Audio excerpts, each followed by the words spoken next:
என் மகனே, உன் மனசு மாதிரியே காவேரியில இருந்து தண்ணி ஓடோடி வந்துட்டு இருக்கு. நீ கேட்கவே இல்லை. நீங்க கேட்காமயே ஓபன் பண்ணி விட்டாச்சு. ஜக ஜக ஜகன்னு வந்துட்டு இருக்கு. உன் மனசுயா, உன் நல்ல மனசுக்கு எல்லாமே நடக்கும். நீ அப்படியே நீ மனசுல நினைச்சாலே போதும், அது உன் கண்ணு முன்னாலே வந்து நிக்கும். நாங்கெல்லாம் நல்லா இருப்போம் யா. இனிமே பாரு, நினைச்ச உடனே மழை பெய்யுது. மன்னிக்கணும், என் மகனை வாங்க போங்கன்னு தான் பேசணும். உணர்ச்சி வசப்பட்டு வான்னு வந்துருது. மன்னிச்சிரியா. நினைச்ச உடனே மழை வருது. எல்லாமே நல்லதாவே தெரியுது. சத்தியமா சொல்றியா? அம்மா சொல்றேன், உண்மையிலேயே இந்த நாட்டுக்கே விமோச்சனம், இந்த தமிழ்நாட்டுக்கே விமோச்சனம். பாரு, கர்நாடகால இருந்து கேட்கறதுக்கு முன்னாலேயே அந்த காவிரி அண்ணன் ஓடி வாரா உங்ககிட்ட. அவனுங்களால என்ன பண்ண முடியுது? ஒண்ணும் பண்ண முடியல. திறந்தே விட்டுட்டானுங்க. உன்னை தேடி வரா அந்த காவிரி அண்ணன்.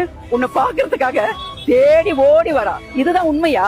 இன்னும் எல்லாமே நடக்கும். நீ